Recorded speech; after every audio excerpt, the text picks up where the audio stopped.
Hello everyone, this is Yalda from Eat, Burn, Sleep, the online low inflammation, gut health and sustained weight loss platform. If you follow me on my social media, you probably know that I love learning, discovering new things, meeting passionate individuals. So I have decided to launch this podcast where I interview amazing people. We're going to be talking about physical health, mental health, well-being, with people who are passionate about what they do and who strive for excellence. I hope you learn from it and you enjoy it. Let's get started.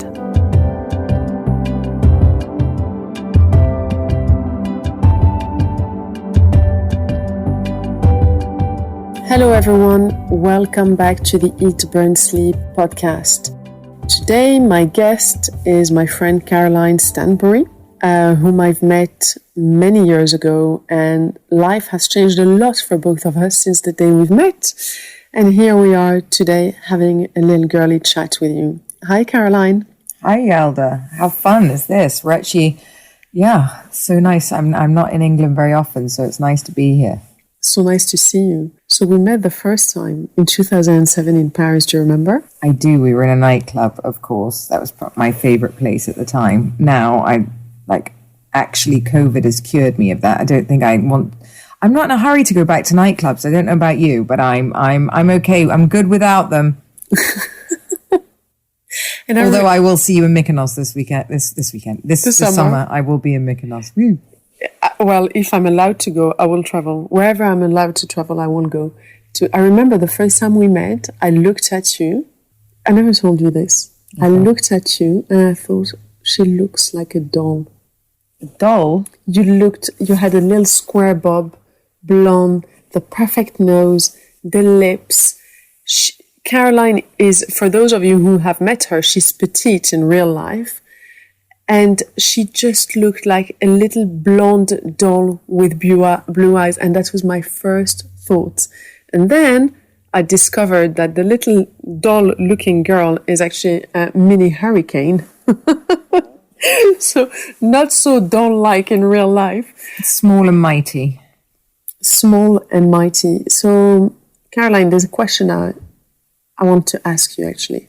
How you've had so many lives since I've met you. You've done so many things. How do you look forward all the time and not back? Well, I mean, some people say it's a good thing and some people say it's a very cutthroat bad thing. Like my ex-husband would probably say it's a bad thing. Friends that I've left behind would probably say it's a bad thing. For me, I feel like, and what I try to explain to people is I think we all live many lives. I really, really do within this life. My ex-husband, when we were divorcing, actually said, it was like being married to 9 different women, not in a good way. But, that did make me laugh because it's true. And, I met him when I was very, very young.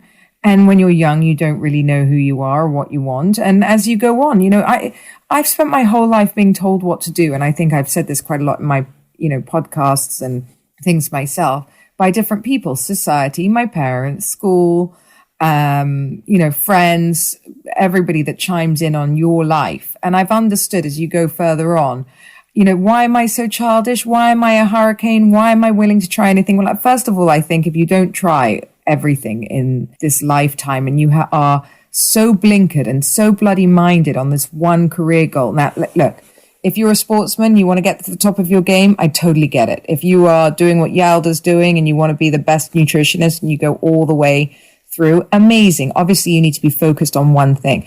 But again, if Yalda you could go off and say, okay, I'm going to do my nutrition, but I'm also going to be a gym coach as well, a body coach, because that's hand in hand with that. I might write a book. I'm going to do a DVD. You have to adapt today because, the big salaries and the lifestyles that we lead, the big bonuses, COVID has cured, giant salaries. It's cured ridiculous payments for things.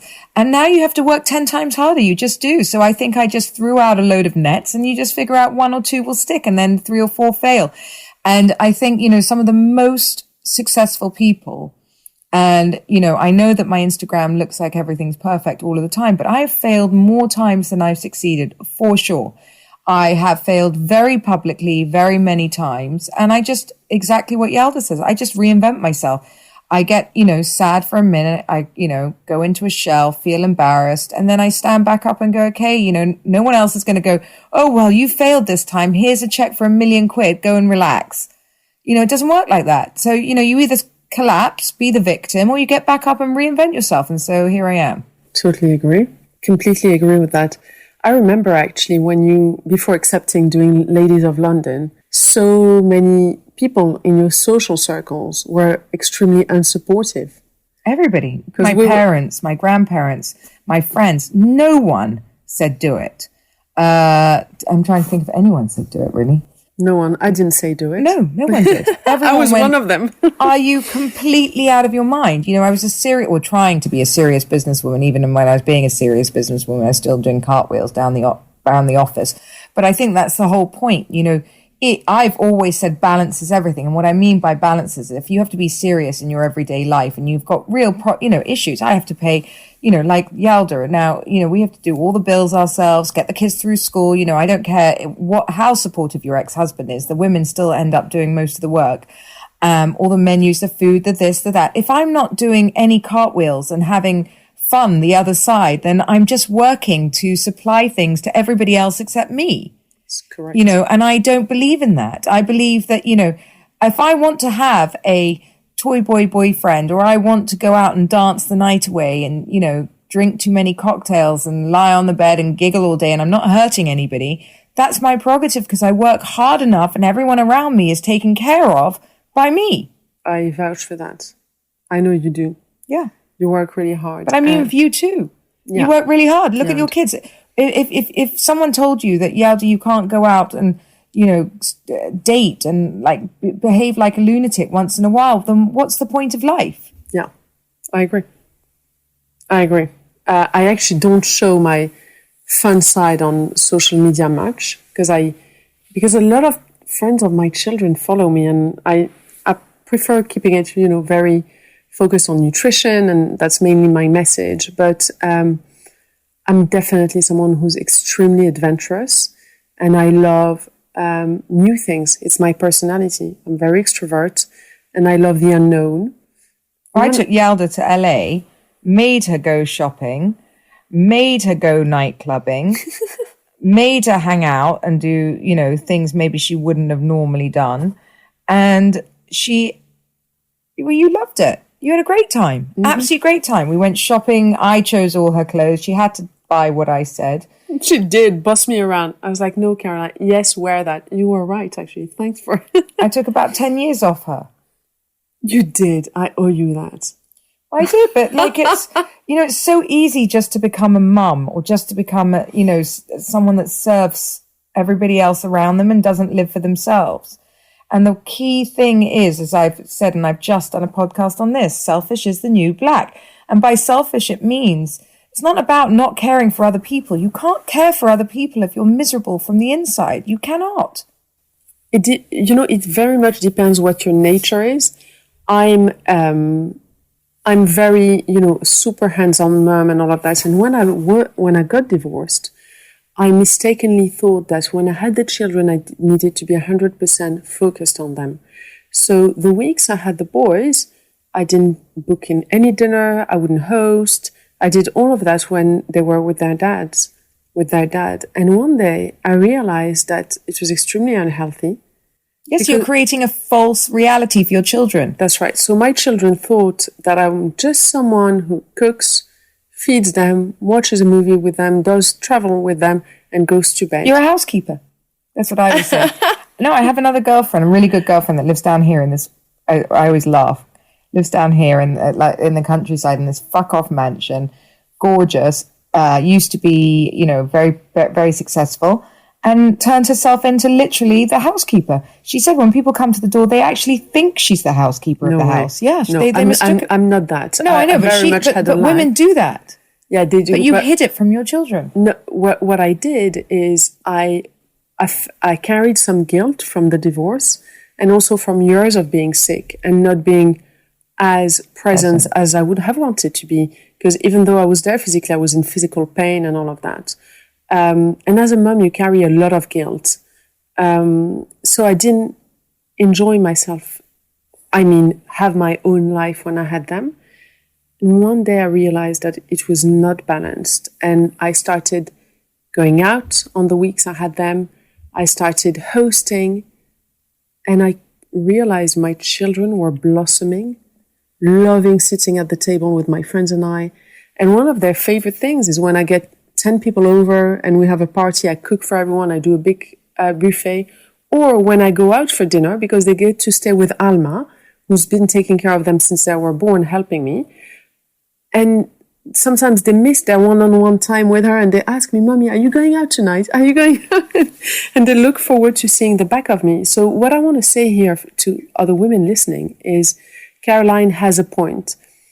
Some women are more career-driven. Some women are more, home-driven. Some women do it all. But one thing that many women do is carry guilt. And oftentimes the guilt we carry is misplaced and shouldn't exist, because it is healthier for our children to see us as well-rounded women with a career, with friends, with a private life. I'm not talking about bringing a new man every day in your home, obviously not. And we don't do that. But, as well-rounded individuals. So Caroline, how have you been getting on the lifestyle?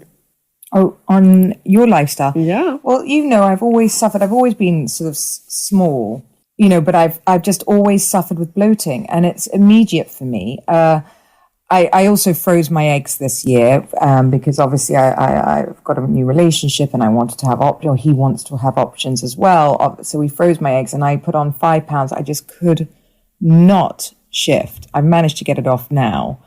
I'm still not as small as I was, but I think that's also to do with the fact I'm turning 45 and I just it's not. It's the egg freezing. It's the egg freezing. It happened to me. How long did I froze my eggs after I got divorced. Yeah. And I've put on a little bit. It definitely was a hormone thing. Definitely. It was about 2.5 kilos, 5 pounds. Is that it? Yeah, that's what I put on. Yeah, and then how long to get it off? Or it never came off? So it never came off, but what I've done... Because I would like to have frozen some more bloody eggs. I only got 3. I don't want to get this fat again. I've got this 23. I can give you some, but you'll get a tall brunette. I'll consider it. So you and Sergio would have a baby, and I'll just watch. But I might have to take you up on one of those if you've got 23. Actually, the funny thing is, I had a conversation back in the day because I had a girlfriend of mine who was, just couldn't get didn't have eggs, and I had done exactly like you. So I said, absolutely, you can have one of mine. Why not? They're just there. And then it was Jem that said, so me, you, and her husband will have a baby walking around. And then I was like, oh, maybe that is weird. But I guess, I don't think I would mind. Do you mind? But maybe you might mind. You might walk around and then see a child that looks like you. Anyway, why are we having this conversation? It's ridiculous. That's where my brain goes. I'll tell you, when you go and get your... So I've never spoken about this. Here we go. We're first talking about it here.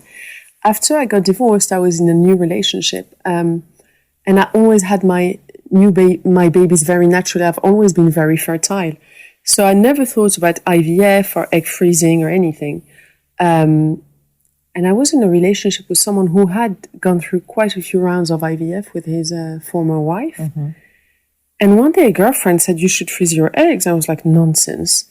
And I said to him, can you believe she said I should freeze my eggs? He said, absolutely, you should. It's a free option. Free. The IVF cost, but... So I subsequently decided to do it. I froze my eggs. I went to CRGH in London on Portland Street, and I got Dr. Saral to do it. He could not believe my fertility age 36.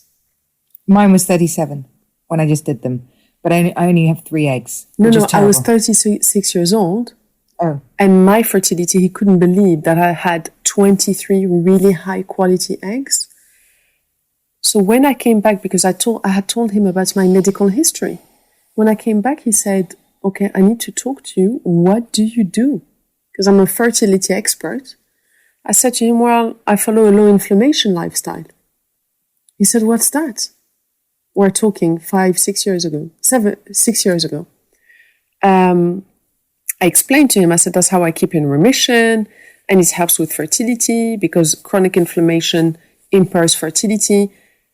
And he said, oh, what do you do, for example? I said, well, for example, dairy is quite inflammatory. On our follow-up appointment, I came back, he said, thanks to you, I stopped drinking milk. I used to drink a pint of milk a day. I did a bit of research, and I found a study in Sweden where they wanted to age mice artificially, and they gave them lactose. Isn't that amazing? So I think you told me about that. Yeah, dairy is so aging. Well, I cut out dairy anyway. I have problems with gas and with I literally look pregnant the moment I eat the wrong thing. So, and, alcohol does the same to me. So, I've got a lot better. And I also just don't feel good. I feel lethargic and tired. Whereas, when I think I first realized what it was as well when I went to that Viva Maya, which a lot of people can't do. And it just sort of was it's a very hard and fast reset. And it's very hard to do, to be honest, and expensive. And then I found, then you'd put me on this, and it's just a continuation, but it's a lifestyle rather than, I think, when you go to health farms and you're sort of starved to death.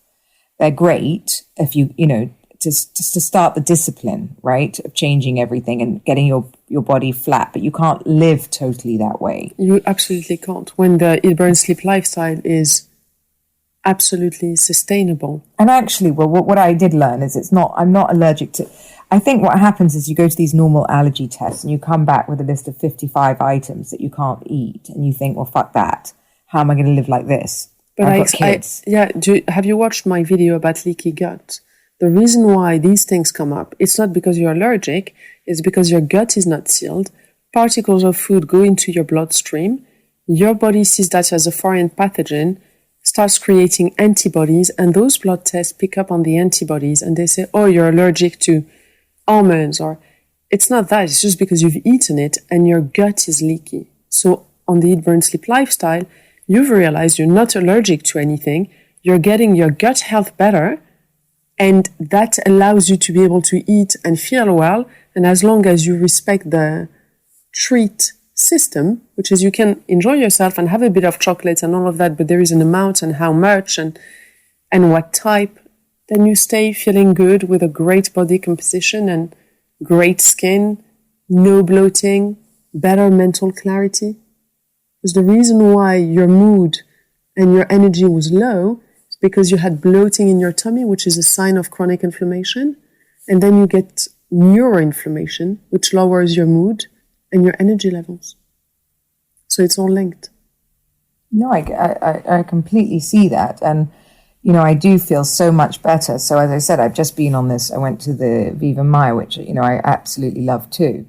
And it kick-started me. And once you feel that good, I was so happy to continue and get on your plan, and it made it easier in a way, because I think what I find is, sometimes to give yourself a kickstart, it is hard when you live in a house with kids and everything else. You need a few days where there are a few days, I don't care who you are, where you feel hungry, you get cravings, and it's harder in your own home. I understand that. Sometimes even starting it if you're on holiday or wherever, and you're by yourself, because, when I'm around, the children's cooking, all of these things, I find it very difficult.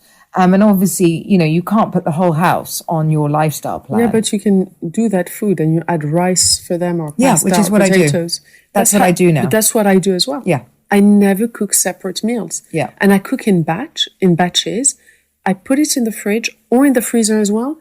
The beauty about the freezer is everything keeps for 3 months. No, and my kids are obsessed with the chocolate mousse, the buttercups. They'll eat all of that and then put it in their school lunch boxes. Amazing. They love fish and vegetables. They love broccoli. And I do. I add pasta, I add potatoes, I add whatever they want. So that's all good. I even adapt your lifestyle. I love new potatoes, which, I don't deprive myself. I'm not looking to get really thin. I do, I now know what the main triggers for my body are. Well done. And, and I've adapted to them. And I'm also, as I've said to you, I'm not perfect. Sometimes I want to go and have a huge party, and 2 glasses of wine isn't going to cut it, so I'll just go, I look at vodka and all this kind of stuff. And I try and be, I know what is going to give me pain for days versus what I can knock back and have a bit of a laugh with. But you see, that shows that you've mastered the lifestyle. Because the way it works is I remove all the big culprits. Yes. Then your bloating goes down. And then you start working out for you what's good, what's not, and you adapt it to you. And a lot of people, by the way, just so you know, with the bloating, it's quite easy to see that it's bloating and not fat, just so you know, because the bloat starts under your breasts. Yeah. Literally. It starts as if, I don't know if some of you haven't been pregnant or are men listening to this. I was actually on holiday now with a guy who was like, I just asked for the lifestyle, because the same thing, he's slim everywhere else. And then he had a big, it had a belly, but it was like it's a different belly to a fat belly. Correct. It's actually hard. Yeah. It's hard to push. It comes out from below my boobs. There's tension. Tell. Yeah, there's tension in it. It doesn't, and you get that horrible feeling where you just need to let it out. And you also can have water retention. So all over. So to all of you who listen and you wonder if you have water retention, here is an example. You'll notice, for example, that some days if you wear rings, you can take them off, and some days you can't. The days you can't, you're retaining water, or your face is a bit puffy, or your eyes puffy, all of that. I always thought that was to do with the heat. That's not... Well, the heat as well. Yeah. I live in Dubai. So. Yeah, with the heat as well. So if you're in the cold, that's going to vasoconstrict. So your veins will constrict and you're less that. And there's vasodilatation dilates if you're in the heat. But in general, if you swell, it can be water retention, and that's linked to chronic inflammation. So now there is something that you've done a few days ago where I was a bit impressed, I have to admit. Oh. So Caroline is quite incredible at many things, but has the attention, the attention span of a bird. And on the platform, me and Karen, her assistant, always have to guide her, no, do this, do that. And you are going through a little bit of stress. You texted me for help and I wasn't available. You went on the platform and you did the meditations yourself. And by the time I called you, you were completely calm. Yes. So I'm dealing with my own personal shit, which everybody has in their lives. So, one day I'm sure I'll share it with all of you. And I think, you get moments, I think night times are hard, I hold it in my stomach a lot. I get, anxiety in my tummy and things like that. And I guess, I don't know, I found the meditation really, really helps. And like gratitude, it sounds so airy-fairy, and I can't even believe I'm saying it, to be honest, because it's so out of my norm. But I do, like everything that's going, if you have things going wrong in your life, there's normally a reason and something better comes. And then, they also make you look at what's going right in your life really hard because, I've got the most amazing family, the most amazing kids, a most amazing boyfriend or fiance now. Need to get used to saying that, don't I? And most people would kill for. And I just have to remind myself everything passes, and we all do come out the other side. And I think it's really important, no matter what the other side looks like, that you gain perspective and understand that, because so many people, especially with COVID today, are having mental health issues and can't see the other side, I think. And, think that everybody else is living this perfect life. And it's not so. Nobody has a perfect life. Nobody. In fact, a lot of times more money, more problems. And trust me, 100%. You'd be surprised what these perfect lives look like the other side if you really, really meet the person.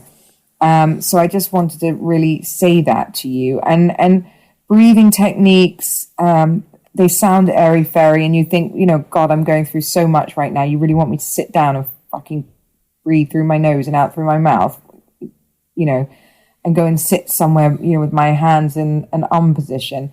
And you're like, I've got a million things to do, but I can't tell you, you do need to go and do that.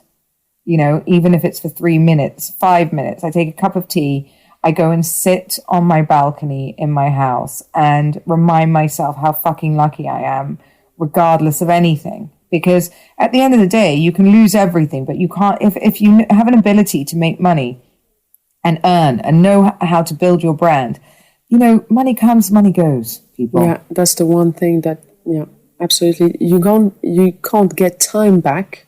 You can build money back. 100%. I keep saying 100%. Which meditation on the platform did you do the day you calmed down? I did all of them. You're not meant to? Yeah, brilliant. I did the 2 morning ones. I'm very impressed. Very good. They're really short. And have you done the videos or not yet? No. What were the videos? So there are quite a few. There are some life advice, like I've done with you. So Caroline and I obviously are girlfriends. And if I have a moment where I'm not well, I pick up the phone and she allows me to put things in perspective and vice versa. So a lot of the things I tell you when you're not well, which you could tell yourself, but you need a friend telling you, that I do videos like this. And I also have full body meditations, relaxations. There's a 12-minute full body relaxation. You just lie down on your bed, you switch it on, and I make you relax your entire body. And you can do that during the day or before going to bed at night, if you can bear my voice. Very good. And which workouts have you done? Oh, I just do the morning flow ones, and I've done the stomach one, which I like. Well done. But, I only really started a couple of week ago, I guess, and I've been walking in the countryside. That's very good. So I like that. I'm not perfect, as I said, but I do movement. You said movement. Yeah. You said less than I was doing before, because I used to go to the gym and kill myself, and she said that was making me bigger. Yeah. It's quite inflammatory. So any form of pain is seen as the body as a potential, trigger for inflammation. So the workouts that I share really strengthen your core, your back, because that's essential for gut health and inflammation. The vagus nerve links the spine to the gastrointestinal tract. And those workouts, what they do is they're low impact, low inflammation workouts. So you get all the muscle tone without the hurt of something that's high intensity like you used to do. That's why I got you to stop. Yes. And now I just walk at the moment. But I'm, as I'm so busy. I'm so active in the day anyway. But, I'm here and I'm working on stuff. And my mind is everywhere else. So I will get more. When I get back to Dubai and I'm in my life, I love going to the gym. And I just do treadmill and I do, arm exercises, really. Amazing. So Caroline, last bit of things I want to understand better. Mm-hmm. You're very good at making things work. And Sergio is a great example of that. So... What do you mean? Well, in relationships, I'll talk about me here, and I've never spoken about that side of my life on my podcast, but I'm doing it today. I can get... although I love meeting people, I love meeting new people. I'm an extrovert. I get a lot of energy out of people. When it comes to romantic relationships, I can, build walls a little bit and think, it might not work because of this. It might not work because of that. And of course, it's a self-fulfilling prophecy, and then it doesn't work. You're very good in the sense that you will make it work. You will find a way of making it work. How do you do that? How do you not protect yourself? I mean, look, when I met Sergio, I was coming out of an 18-year marriage. So I wasn't really thinking about him as a long-term thing, right? And I actually wasn't thinking about him at all in that respect. I mean, obviously he's a very handsome man and it was like nice to have his attention and all this kind of stuff. And I think that takes the pressure off, because we were able to become friends without the pressure of, well, where are we going with this? And actually, because of his age as well, I never thought, where were we going with this? Ever. Because I was like, okay, this is literally, if this is happening, it's like getting back on a bike, right? I'm going to pick him up and put him back. So I think the more I was like that, he was like, no, this is going to work. I've never had to make Sergio work. What I have had to do is close that little voice, the voice that we all have in the head, which comes from family, pressure, society, everything I've always had and done before and followed, right? Everyone told me he's too young. It can't work. We're at different phases of our life. What am I going to do when I'm 80? The financial differences between you and him, all of these things of why it can't work. No one said why it could work. No one. In fact, and then that made me just Google or everything. Like if you went through my history on my phone now, it's probably like May to December relationships. I look everywhere to see this way round. On the whole, they don't work. They end up lasting 6 years, 10 years, whatever it is. And then I thought to myself, well, 6 or 10 years is a pretty good relationship. No. Really? Yeah. I've already been in two years with him now.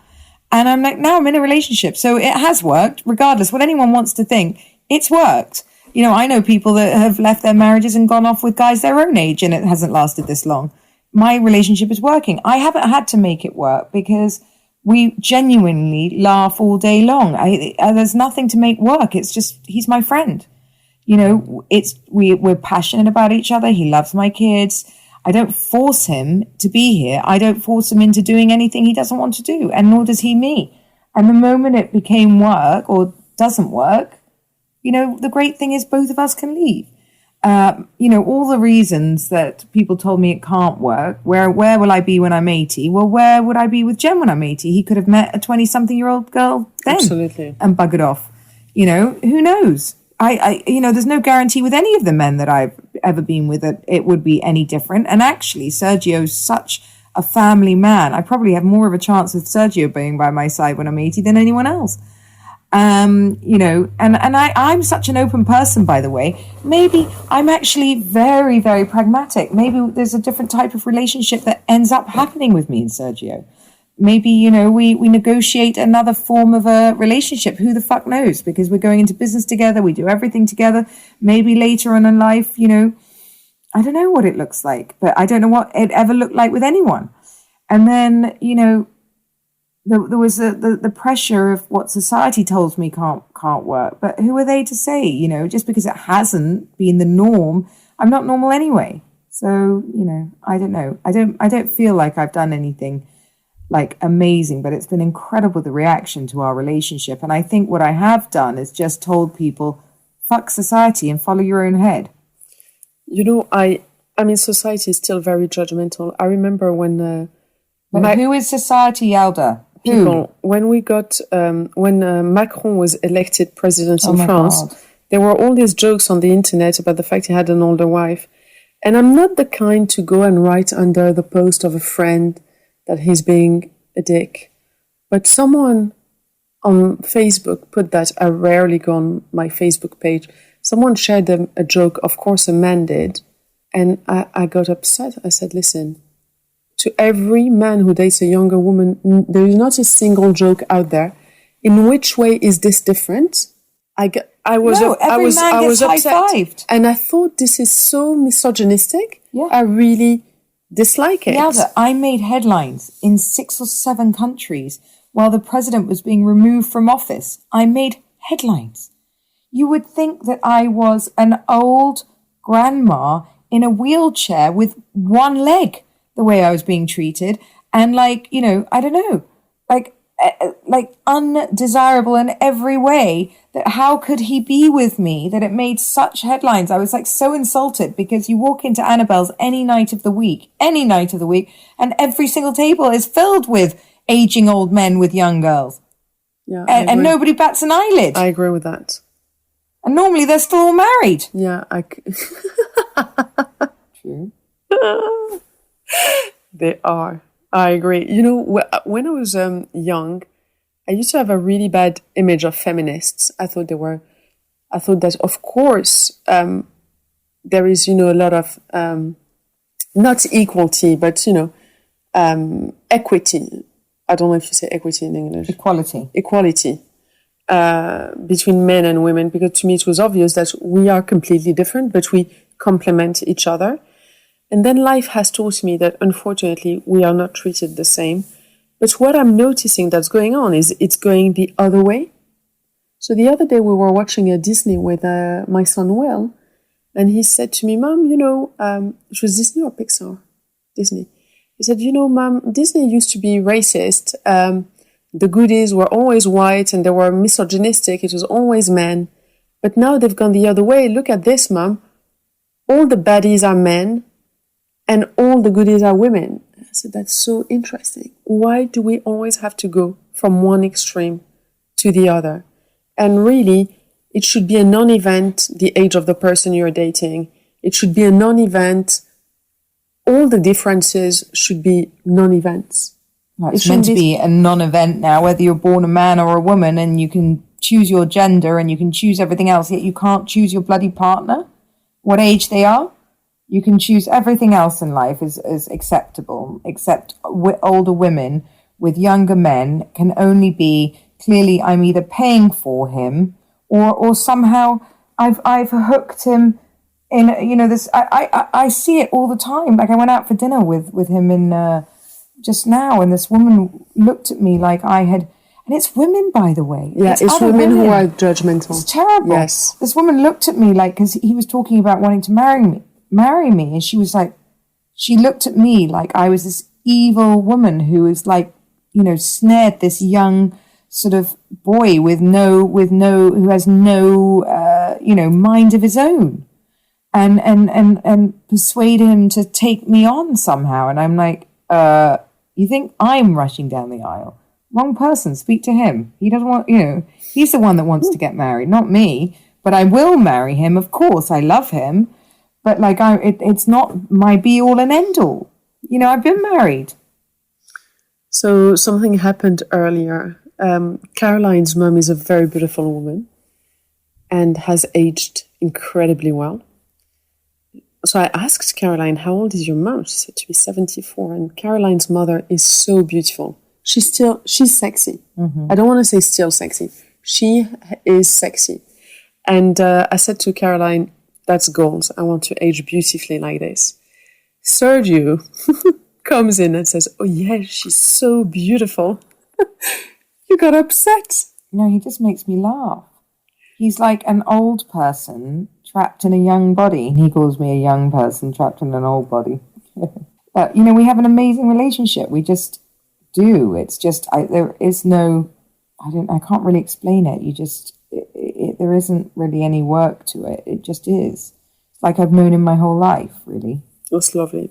Well, I've never seen you like this before, so I can vouch for that. I've known you a long time. I've never seen you laugh this much. And it's not just for Instagram. I've been around you too, and it's like a comedy show going on. Well, thank you so much, Caroline, for joining us today. Thank you for having me, Elder. It's always good fun to do these. And to all of you subscribers, I've given to all of the listeners, and Caroline's listeners, there's a discount code for Caroline, Caroline20, giving you 20% off the annual memberships to the Eat, Burn, Sleep lifestyle. Just enter the code at checkout, and if you want to find out more about my work and what Caroline is doing for her skin, her body, her bloating, and her health, go on eatburnsleep.com. Thank you so much. Thank you, Yelda.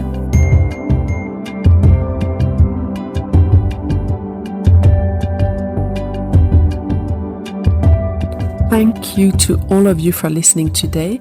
I hope you enjoyed it. Feel free to go on eatburnsleep.com to learn more about gut health and chronic inflammation. I would really appreciate if you could rate this podcast, and of course feel free to share it with anyone who might enjoy it. Have a beautiful day.